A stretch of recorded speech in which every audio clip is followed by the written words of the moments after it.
Hello there, I'm Kate Sculpts and I've made a mutant radioactive deer. Scrap the waffle, let's get started. Unlike usual, I start off by making the eyes instead of the armature. I want to give a try at making blind looking eyes and 11 of them. I do this by painting on a very thin silvery white onto the flat side of the glass cabochons, and then using a ball tool I create the iris a darker grey and blending it out a little. I then scrape out the middle and place silver for the pupil, which makes it nice and shiny, giving it the same effect a blind eye may have. I think it's a pretty successful first attempt. Then I grab some tinfoil and scrunch it up into an elongated shape for the torso, and after beating my polymer clay into a sad lump, I layer it on top. Here's the sketch I used. Don't judge, it's just a sketch to visualise poses. I had a few different ideas, but I landed on having multiple of a few different limbs, which I'll show you in a little bit, as well as some fungal matter seeping out of the flesh.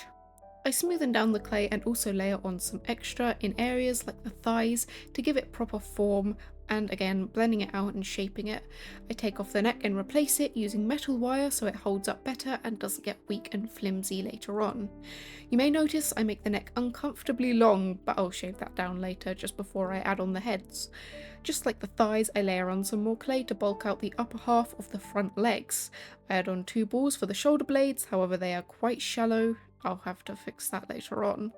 Here I've bent some wire into a tick shape for the front legs, wrapping clay over them and then blending them under the upper arms. The pose I want is for it to be sitting down, but when a deer sits, it's unlike a perfect loaf you might find on a cat, but rather a wonky loaf that's tucked under one side.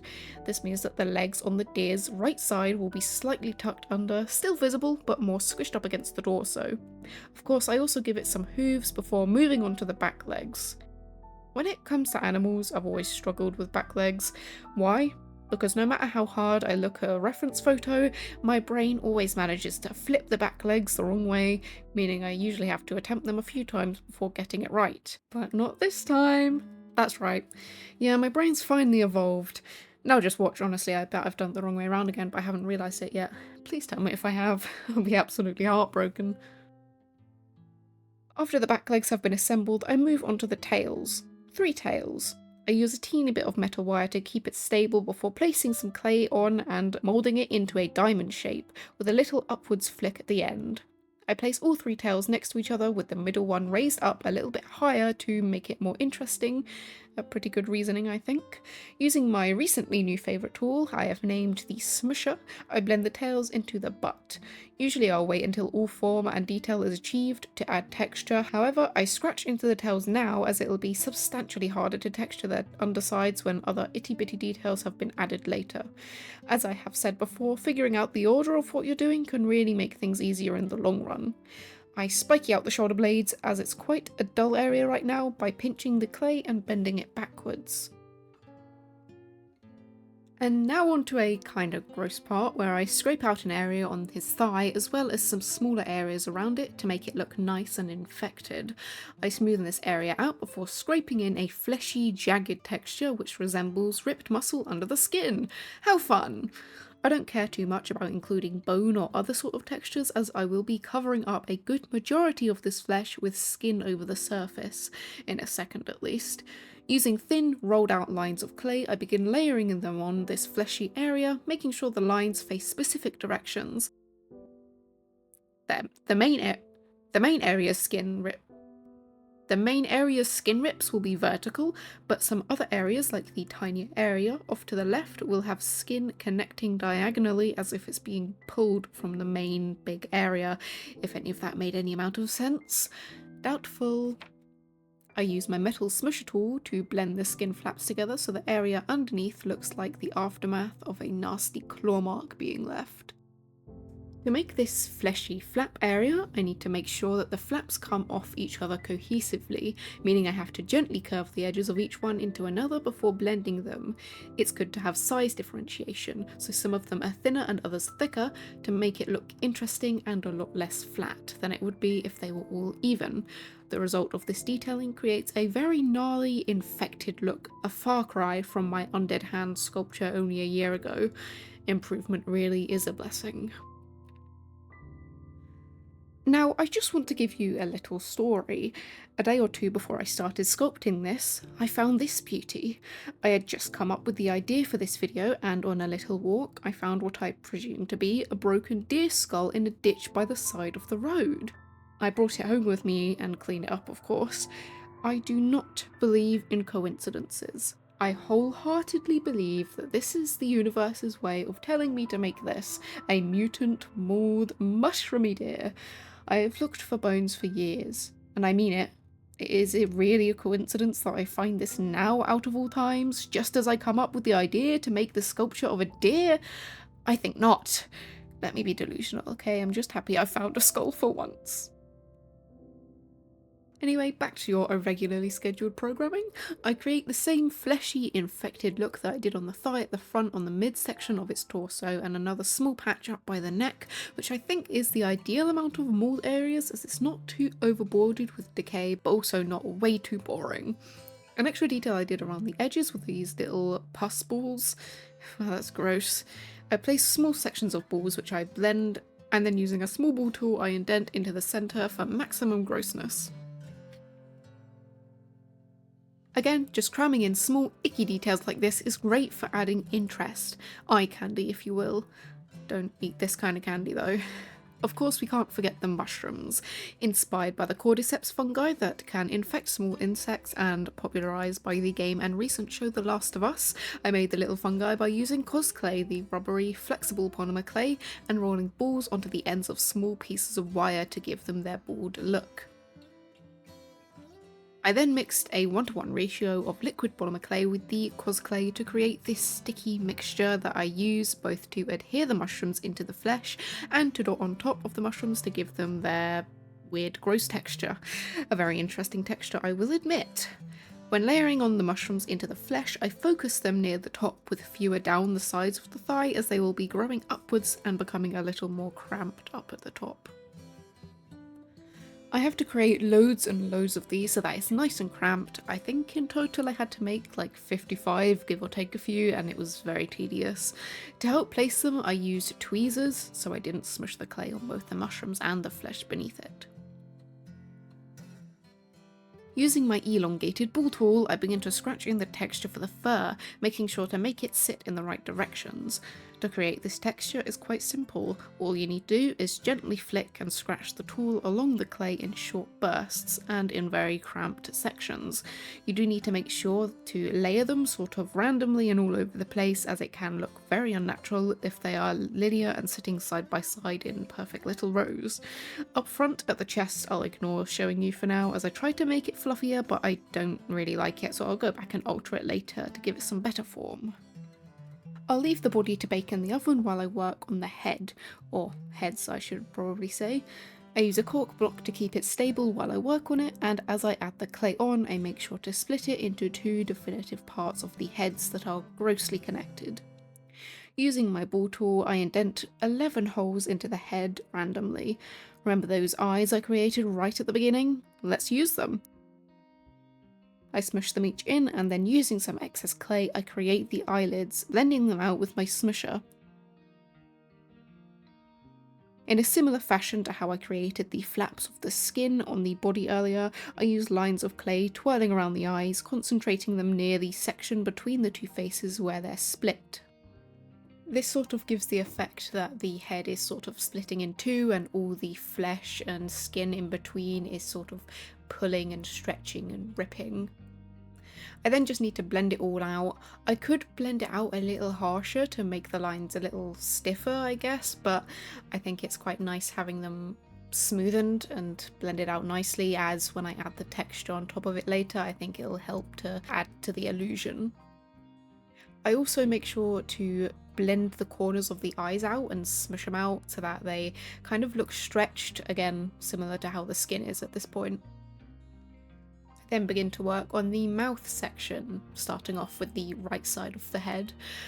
I want it to be so that the right side of the head has an open mouth and kind of looks like it's in pain, and then the left side will look a lot more docile and not nearly as horrified as the other side. I add in a tongue and of course the little teeth in there as well, just by adding clay, blending it out and then sectioning it into the different teeth. Deer usually have molars throughout a good majority of their mouth, so I add those in by adding little kind of holes into the teeth, and then when I'm done with the teeth and texturing on the inside of the mouth, I of course add the little nose on top. And then, like I said, on the left side of the face, I want it to be a lot calmer and the mouth will be closed. However, partially the mouth will be slightly ripped open at the side where some of the teeth will be exposed. Once I'm done with that, again placing on the nose, I begin to texture the head in a similar fashion to how I did the body, except I make the strokes a lot shorter, as the hair on the head will typically be a little bit shorter. Then, using my sketchbook so that I can get the form right and mirrored correctly, I begin to make the horns. They don't look like typical horns would on a deer. Again, this is mutated, so I want it to look different, very spiky and jagged, but still mirrored on each side. I then place them into the head after drilling a little hole and using clay glue to secure the clay onto it without it kind of slipping and sliding all over the place. I add the clay on after cutting into a roll of clay that I've made and then smushing it down and blending it around. Using my smusher, I make sure to blend it, and then with my fingers I kind of pinch the different edges to give it a curved and spiky look at each of the corners. In total, 8 of these spikes on each horn. It's a little bit tedious making each of the spikes, as I kind of have to cram my fingers into little areas, and then where I can't reach I need to use my smusher to grab in there and move about the clay, which can then end up making the clay looking a little bit jagged and harsh and not as smooth as I want it to be. In some areas you can see this on the final product, however I think for the horns, which are hard pieces on an animal, I think it's okay that they look a little bit more jagged and not as soft. I also add 2 extra horns kind of in the middle, as if they're 2 underdeveloped little parts. I then attach the head, which is baked, to the body, which is baked, using some extra clay, blending it out and then texturing it. Kind of down the neck I do add some more of that split texture so that it kind of carries on throughout the body, and then I go and texture it as well. Despite the fact that there are only 2 heads, I want there to be triple the amount of ears, so I make 6 ears in total. To make them, I grab little pieces of clay, smushing them out, and then pinching each of the corners. One pinched a little bit more than the other as it's the base, and then the other one is just pinched so that it has a little flick right at the end. I then blend it in to the sides of the head. It was a little bit difficult figuring out the positioning of them, as I didn't want them to overlap right behind the horns too much, as I didn't want it to be a little bit too cluttered. Then I went in and just detailed the ears the same way that I've done all the other texturing along the whole body. Like I said earlier, I missed out on the chest, and now I want to go in and texture it and add a bit more form to make it a little bit more fluffy. On some sculptures I like to add this sort of texture all over the body. Sometimes I only add it on little sections like this one. And to do it, I just grab little pieces of clay, flicking them and making them all nice and swirly at the ends, and then layering them in between each of the layers before.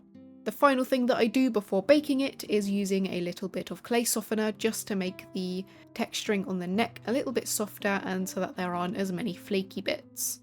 I then dive in with this nice chocolatey dark brown and coat it pretty much over the entire sculpture except for the mushrooms and the horns.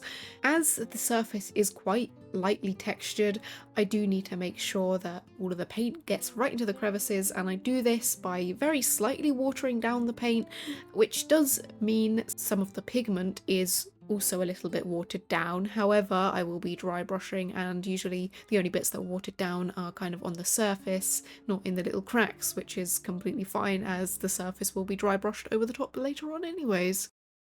After this brown coat has dried, I go in with a nice creamy white colour and blend it into some of the under sections like the stomach, the chest, underneath the tail and the bottom of the legs. To blend it, all I really need to do is place a little bit of the white, and then where I want to blend it, I use that brown colour as well. To make a blend a bit smoother, all you really need to do is water down the paint just a little bit so that it can blend nicely even if the colours are quite harsh. For example, a light white colour and a dark brown colour. In the end, I think all of the blending came out quite nicely, especially considering the fact that later on I will be dry brushing on top of the surface anyways, which will give it a slightly nicer blend as well. I also use that white to blend in the eyes by placing some white in the crevices of the eyes and then blending it out. This just gives it that sort of coloration that a deer may have around the eyes, as well as lots of other animals as well, and I also do this on the inside of the ears, but also incorporating just a tad bit of pink in there as well.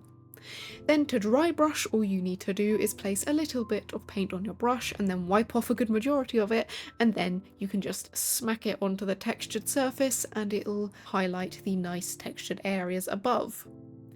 I use a lighter brown on the main body and then a slightly lighter white, which isn't as creamy, for the white parts. This also helps to blend the brown and the white as well. Then again, using the white, I add a bunch of teeny tiny little dots all over the surface, again mimicking the same coloration that a deer may have, especially a fawn, which you can find lots of these little spots on. So is this a baby deer or is this an adult one? Who knows, because it has the horns of an adult deer, but the little spots of the baby one, so who knows? It's mutated, does it really matter? Not really. Anyways, I go on to the hooves, painting them a darkish browny black colour and then colouring the insides of them a lighter colour to give them just a little bit of differentiation and also to give them their signature hoof prints. Using a very watered down brownish black, the same colour that I used for the hooves, I paint onto the eyes. Of course, later on I will be scratching off the paint from the cabochons, but what I'm doing is making sure that there's a ring outside of each of the eyes. Again, the same coloration that a deer may have. And then the same colour on the lip for the deer as well. Or should I say lips? Again, multiple heads, I keep forgetting. And the same colour on the nose as well. On the inside of the mouth, I paint it this very dark red, a mix between red, brown, a little bit of black in there, which is a very grimy colour, which I will also then be placing on the flesh parts as well. This colour is great. It's disgusting, but great, as it kind of gives that very deep red look that blood and flesh may have, while also having a bit of a glossy sheen to it. I cram this into all of the little crevices, making sure to put the paint into every little bit that there is, which is difficult. Easier said than done, because this heavy texturing does not like to take paint very well. I then dry brush a very slightly lighter red on top of this as well, and doing the exact same for the inside of the mouth. The little pussy bits I also paint on top as well, singling them out with a very slightly lighter colour to make them stand out a bit more. Then with a sort of creamy white, same that I used for the chest and the legs, I paint the teeth. Then to paint the mushrooms, I use a very light grey at first, and it's quite important to make sure that the white of the mushroom doesn't quite touch the flesh, and then once that's dried, and I've also dry brushed a tiny bit of black on the bottom of them, I dry brush a orange on top, just right on the tips, so that it has a very slightly orange sheen and then a slightly dark orange on top of that, even more sparingly, and it creates a very nice reddish orangey sort of mushroom look for them. Then onto the horns, I use this creamy yellow colour. Again, horns can differ in colour, so going with this colour kind of makes them look a little bit grimy, and I don't mind that. And then I dry brush on top of them a lighter white colour, focusing in on the spiky corners and also the edges, so that it's not all one flat colour going across the whole thing. And then also using wet brushing, which is just getting a very, very wet brush, and with a little bit of colour on it, I sink the paint into the cracks, which is a very easy way to colour in indented areas. The final part of the painting process is to add gloss. I put it on the inside of the mouth, on the nose, the horns, the hooves, and of course the fleshy bits all over the body. This makes it nice and shiny, especially in the light. And then the final touch is to scrape off all of the paint from the cabochons, just using this spiky tool. You have to be kind of delicate so that you don't actually scratch the glass itself, but usually that's never really been a problem for me. Just don't go way too hard. And there you have it, the mutant, blind, radioactive, cordyceps-infested, and other adjectives dear. Concepts like these really get my blood pumping, as I can go a little crazy when it comes to character design, so I need a tad bit of willpower to control myself. Let me know what you think, and if you also like mutated animals like I do. Thank you so much for sticking around for so long, and if you enjoyed, make sure to leave a like and subscribe if you would love to see more like this. I have an Etsy shop as well as other socials like Instagram where I do more often updates on my projects, and I really hope to see you lot next time. Ta-ta!